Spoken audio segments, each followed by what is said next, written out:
ओ नमः शिवाय, हर हर महादेव। माताओं बहनों, आपके मन में यह सवाल बार बार उठता है कि इतनी पूजा पाठ करने के बाद भी घर में सुख क्यों नहीं ठहरता, मन क्यों बेचैन रहता है, मनोकामनाएं अधूरी क्यों रह जाती हैं। दोनों हाथ जोड़कर, शीश झुकाकर मैं आप सभी परम श्रद्धेय शिव भक्तों आपको वह 5 कार्य बताने जा रहा हूं, जो अगर कोई स्त्री सच्चे मन से सावन 2026 में कर ले तो चाहे उसके जीवन में कितना भी बड़ा कष्ट क्यों ना चल रहा हो, कितने भी बुरे दिन क्यों ना आए हों, उसकी मनोकामना अधूरी नहीं रह सकती। यह मैं अपनी तरफ से नहीं कह रहा, यह हमारे शास्त्रों की सदियों पुरानी मान्यता है, जिसे आज तक करोड़ों घरों में निभाया जाता आ रहा है। साल 2026 का सावन इस बार बेहद खास संयोगों के साथ आ रहा है। उत्तर भारत के पंचांग के अनुसार यह पावन मास 30 जुलाई गुरुवार से शुरू होकर 28 अगस्त शुक्रवार को श्रावण पूर्णिमा के साथ समाप्त होगा और इसी दिन रक्षाबंधन का पर्व भी मनाया जाएगा। इस दौरान कुल 4 सावन सोमवार पड़ेंगे। पहला सोमवार 3 अगस्त को, दूसरा सोमवार 10 अगस्त को, तीसरा सोमवार 17 अगस्त को और चौथा व अंतिम सोमवार 24 अगस्त 2026 को श्रद्धा भाव से रखा जाएगा। जो भक्त सुबह की पूजा करना चाहते हैं उनके लिए सूर्योदय से लेकर लगभग दोपहर 11 बजे तक का समय अत्यंत उत्तम माना जाता है और जो शाम की आराधना करना चाहते हैं उनके लिए सूर्यास्त के समय आने वाला प्रदोष काल विशेष फलदायी माना जाता है। इन तिथियों को आप अपनी डायरी में लिख लीजिए या मन में अच्छी तरह बिठा लीजिए, क्योंकि आगे जो 5 बातें मैं बताने जा रहा हूं वो इन्हीं पावन दिनों से जुड़ी हुई हैं। भक्तों, मैं आपसे विनम्र निवेदन करता हूं कि आज की यह कड़ी बीच में छोड़कर मत जाइए, इसे शुरू से अंत तक ध्यान से सुनिए, क्योंकि सावन के इन 30 दिनों में कुछ ऐसी छोटी छोटी बातें हैं जिन्हें अनजाने में नजरअंदाज कर देने से पूरी पूजा का फल आधा या शून्य तक हो सकता है। और अगर आपने इन्हें ध्यान से समझ लिया तो शिव पार्वती की कृपा आपके घर से कभी दूर नहीं जा सकती। कमेंट में हर हर महादेव या जय माता पार्वती लिख दीजिए, ताकि आपकी यह भक्ति महादेव तक पहुंचे और वे आपकी झोली भर दे। अब चलिए बिना समय गंवाए उन 5 कार्यों को एक एक करके विस्तार से समझते हैं।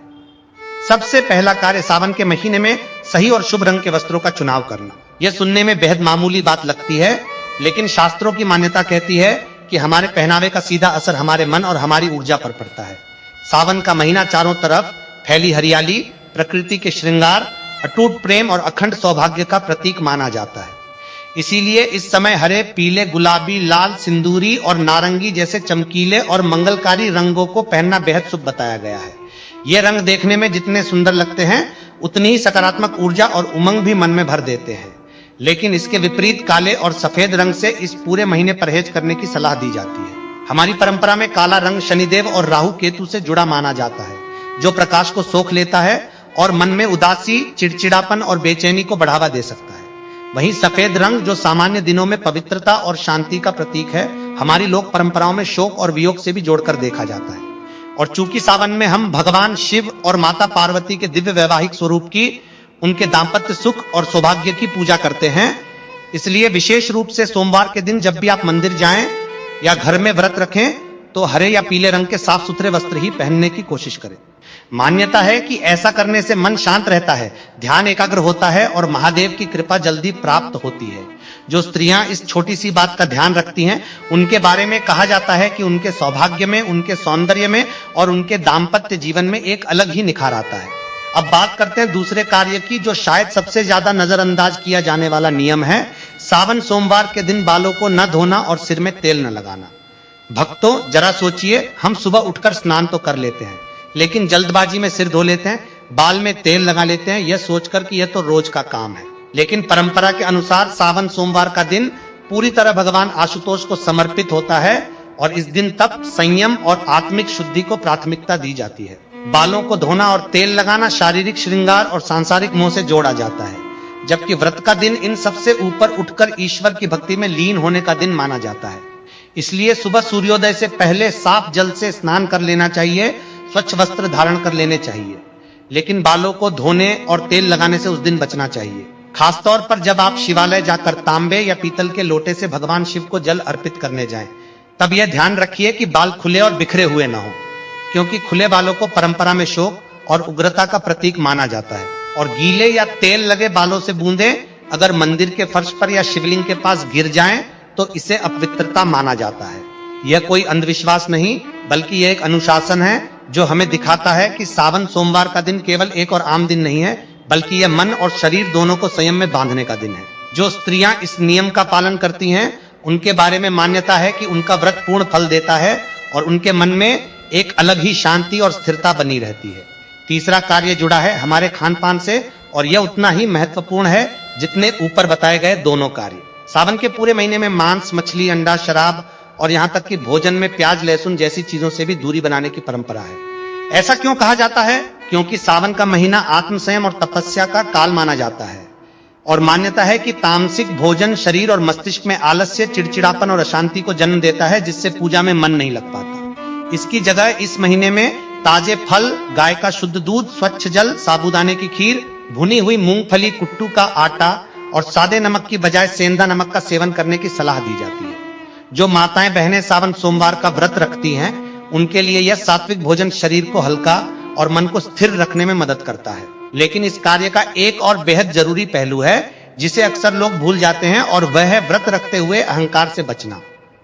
महाराज कहते हैं कि व्रत रखने का असली मकसद पेट को भूखा रखना नहीं बल्कि अपनी इंद्रियों को संयमित करना और अपनी आत्मा को निर्मल बनाना है। अगर कोई स्त्री व्रत तो रखती है लेकिन दूसरों के सामने यह दिखावा करती है कि मैंने पूरे 24 घंटे बिना पानी पिला तक या जो व्रत नहीं रख पाए उन्हें नीचा दिखाती है, तो शास्त्रों की मान्यता के अनुसार उसका सारा पुण्य उसी क्षण निष्फल हो जाता है। भोलेनाथ स्वयं इतने सरल और त्यागी स्वभाव के हैं कि उन्हें किसी का भी अहंकार तनिक भी पसंद नहीं। वे केवल उस भक्त की सच्ची नम्रता और निष्कपट श्रद्धा पर प्रसन्न होते हैं।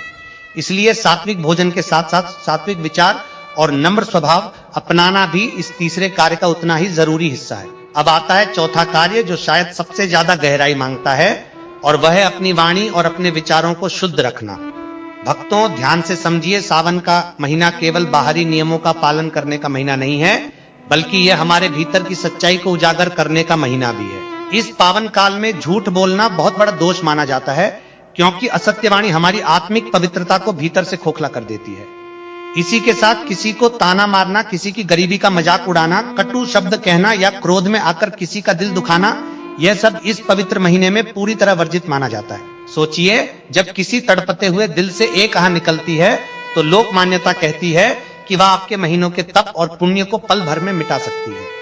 इसीलिए हमारी परंपरा में सावन के महीने में कम बोलने, व्यर्थ की गपशप से बचने और अधिक से अधिक समय शिव नाम के स्मरण में बिताने को विशेष महत्व दिया गया है। जो स्त्रियां अपनी वाणी पर संयम रखकर मीठा और कल्याणकारी बोलती हैं, दूसरों की निंदा की बजाय उनकी सराहना करती हैं और हर छोटे बड़े के प्रति विनम्र रहती हैं, मान्यता है कि उनका व्रत 1000 गुना अधिक फलदायी बन जाता है।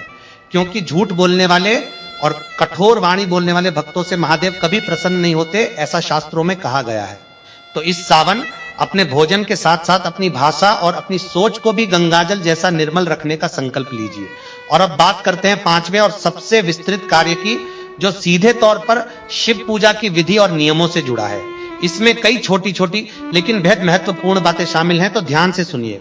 सबसे पहली बात, जो माताएं बहनें मासिक धर्म के दौर से गुजर रही हों उनके लिए हमारी परंपरा में यह मान्यता है कि इन दिनों में मंदिर जाकर शिवलिंग को स्पर्श करने या मूर्तियों को छूने की बजाय घर में बैठकर मानसिक रूप से भगवान का स्मरण करना ही उचित माना गया है। इसे किसी भेदभाव के रूप में मत देखिए, बल्कि यह शरीर को पूर्ण विश्राम देने और प्रकृति के नियम का सम्मान करने का एक तरीका माना जाता है। इन दिनों में मन ही मन ओम नमः शिवाय का जाप करते रहना और जैसे ही यह अवधि पूरी हो स्नान करके पुनः श्रद्धा भाव से पूजा में शामिल हो जाना, इसे ही सबसे उचित और शुभ माना गया है। दूसरी बात, शिवलिंग पर पूजा करते समय कुछ चीजें भूलकर भी नहीं चढ़ानी चाहिए। तुलसी के पत्ते, हल्दी और केतकी का फूल। इसके पीछे प्राचीन कथाएं प्रचलित हैं। कहा जाता है कि तुलसी माता भगवान विष्णु को अत्यंत प्रिय हैं और एक पौराणिक कथा के अनुसार उनके पूर्व स्वरूप वृंदा का जालंधर नामक राक्षस से संबंध था, जिसका वध स्वयं शिव जी किया था। इसीलिए तुलसी दल शिव पूजा में वर्जित मानी जाती है। हल्दी को स्त्रियों के श्रृंगार और सांसारिक सौंदर्य से जोड़ा जाता है, जबकि महादेव को वैराग्य और संन्यास का प्रतीक माना जाता है। इसलिए हल्दी भी शिवलिंग पर नहीं चढ़ाई जाती। और केतकी के फूल के बारे में एक प्रचलित कथा कहती है कि ब्रह्मा जी और विष्णु जी के बीच हुए एक विवाद में केतकी ने झूठी गवाही दी थी, जिससे रुष्ट होकर महादेव ने उसे अपनी पूजा से सदा के लिए वर्जित कर दिया। इसकी जगह शिवलिंग पर ताजे बेलपत्र, गाय का कच्चा दूध, स्वच्छ जल और सफेद फूल अर्पित करना सबसे उत्तम माना जाता है। तीसरी बात, बिना स्नान के रसोई में प्रवेश करना या पूजा शुरू कर देना, यह भी एक ऐसी भूल है जो आधुनिक जीवन शैली में अक्सर हो जाती है। सुबह जल्दबाजी में हम बिना नहाए ही चाय नाश्ता बना लेते हैं। लेकिन परंपरा में रसोई को माता अन्नपूर्णा का स्थान माना गया है और वहां जाने से पहले शरीर की शुद्धता को बहुत महत्व दिया जाता है। इसी तरह बिना स्नान किए पूजा की थाली सजाना या शिवलिंग को स्पर्श करना भी अनुचित माना जाता है। चौथी बात, सावन के दिनों में दिन के समय सोने से बचना चाहिए, क्योंकि यह महीना जागृति और भक्ति का महीना माना जाता है, आलस्य का नहीं। इसकी जगह दोपहर के समय शिव पुराण, लिंग पुराण या शिव चालीसा जैसे धार्मिक ग्रंथों का पाठ करना, या अगर पढ़ना संभव न हो तो विनायक साधना जैसे भक्ति चैनलों पर व्रत कथा और शिव भजन सुनना अत्यंत फलदायी माना गया है। महाराज इतने भोले हैं भोलेनाथ की अगर कोई सच्ची श्रद्धा से बस एक लोटा जल चढ़ा दे तो वे प्रसन्न हो जाते हैं। इसके बाद कच्चा और ठंडा दूध चढ़ाने से सौभाग्य और सौंदर्य की प्राप्ति होती है, ऐसी मान्यता है। दही चढ़ाने से मन को शांति मिलती है। शहद चढ़ाने से जीवन में मिठास आती है और मनोकामनाएं पूर्ण होती हैं। गंगाजल तो हर अभिषेक में विशेष माना ही जाता है, तो सावन में साधारण जल में थोड़ा गंगाजल मिलाकर जरूर चढ़ाइए। बेलपत्र भगवान शिव को सबसे प्रिय है। 3 पत्तों वाला बेलपत्र सबसे उत्तम माना जाता है, लेकिन अगर वह न मिले तो 1 पत्ते वाला बेलपत्र भी चढ़ाया जा सकता है। इसी के साथ धतूरा चढ़ाना भी सावन सोमवार में बेहद कल्याणकारी माना गया है। भस्म शिव जी का प्रमुख श्रृंगार है, इसे मोक्ष और वैराग्य का प्रतीक माना जाता है, तो भस्म भी जरूर अर्पित कीजिए। और अंत में सफेद रंग के फूल जैसे चमेली और अन्य श्वेत पुष्प, यह भी महादेव को अत्यंत प्रिय माने जाते हैं। भक्तों, अब मैं आपसे एक बेहद रोचक बात साझा करना चाहता हूँ। लोक मान्यता के अनुसार सावन के इस पवित्र महीने में अगर किसी भक्त को 5 खास संकेत मिल जाएं, तो यह समझा जाता है कि महादेव उसकी भक्ति से बहुत प्रसन्न हैं और उस भक्त को धनी और सुखी होने से कोई नहीं रोक सकता। तो चलिए जानते हैं वे 5 संकेत कौन से हैं। पहला संकेत है बैल का अचानक आपके घर के दरवाजे पर आ जाना। नंदी महाराज को भगवान शिव का वाहन और द्वारपाल माना जाता है, बुद्धि और ज्ञान का प्रतीक भी। कहा जाता है कि अगर सावन के दौरान कोई बैल आपके घर की चौखट पर सींग मारते हुए आ जाए तो इसे शुभ संकेत मानिए। ऐसा माना जाता है कि स्वयं महादेव आपके घर आने वाले हैं। बस ध्यान रहे कि नंदी महाराज को तिलक लगाकर कुछ मीठा जरूर खिलाइए। दूसरा संकेत है सपने में शिवलिंग या भगवान शिव का दिखाई देना। इसे यह माना जाता है कि आपकी परेशानियों का अंत निकट है और महादेव आपकी भक्ति से प्रसन्न है। तीसरा संकेत है नीलकंठ पक्षी का घर की छत पर आकर बैठ जाना। परंपरा में नीलकंठ को भगवान शिव का प्रतीक माना जाता है। कहा जाता है कि प्रभु श्री राम ने भी रावण पर विजय से पहले इस पक्षी के दर्शन किए थे, इसलिए इसे भूलकर भी न भगाएं। चौथा संकेत है सावन में घर में काले सांप का दिखना। लोक मान्यता के अनुसार इसे मारना तो दूर, इसे भी शुभ संकेत मानकर शांति से जाने दिया जाता है। इसे महादेव के आगमन से जोड़ा जाता है। और 5वां संकेत है सोमवार के दिन बिना किसी कारण डमरू या घंटियों की आवाज का सुनाई देना। इसे यह माना जाता है कि महादेव आपसे प्रसन्न हैं और आपका आर्थिक संकट शीघ्र दूर होने वाला है। लेकिन भक्तों, इन शुभ संकेतों के साथ साथ कुछ ऐसी बातें भी हैं जिनका ध्यान रखना उतना ही जरूरी है ताकि आपकी आध्यात्मिक शुद्धता बनी रहे। सबसे पहले तो अपने घर को हमेशा साफ सुथरा रखिए, कूड़ा कचरा इकट्ठा मत होने दीजिए। सुबह शाम सुगंधित धूप जरूर कीजिए और कम से कम 1 माला ओम नम शिवाय का जाप सच्चे मन से अवश्य कीजिए। सावन के पूरे महीने में शुद्ध सात्विक भोजन ही करना चाहिए। मांस, मछली, अंडा, लहसुन, प्याज और किसी भी प्रकार के नशे से पूरी तरह परहेज करना चाहिए।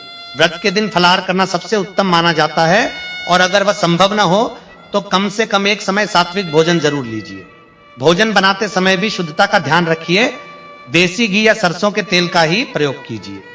मान्यता है कि तामसिक भोजन आपके आध्यात्मिक विकास में बाधा बनता है और शरीर मन का संतुलन बिगाड़ देता है।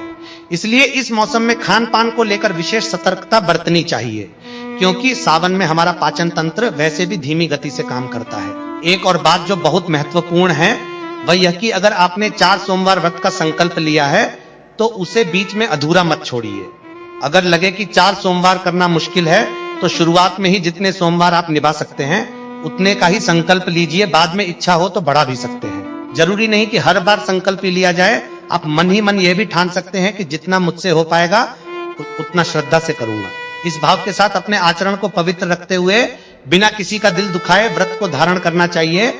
तभी सावन का यह महीना वास्तव में फलदायी बनता है। भक्तों, इसके साथ ही अपने मन और विचारों को भी शुद्ध रखना बेहद जरूरी है। किसी के प्रति बुरी नजर रखना, झूठे आकर्षण में पड़ना या किसी और की पत्नी या पति के साथ अनुचित व्यवहार करना, यह सब आपकी आध्यात्मिक यात्रा में बाधा बनता है। इस पावन महीने में अपने विचारों को निर्मल रखिए, अपने आचरण में मर्यादा बनाए रखिए और अपने जीवन साथी के साथ भी प्रेमपूर्ण व्यवहार कीजिए।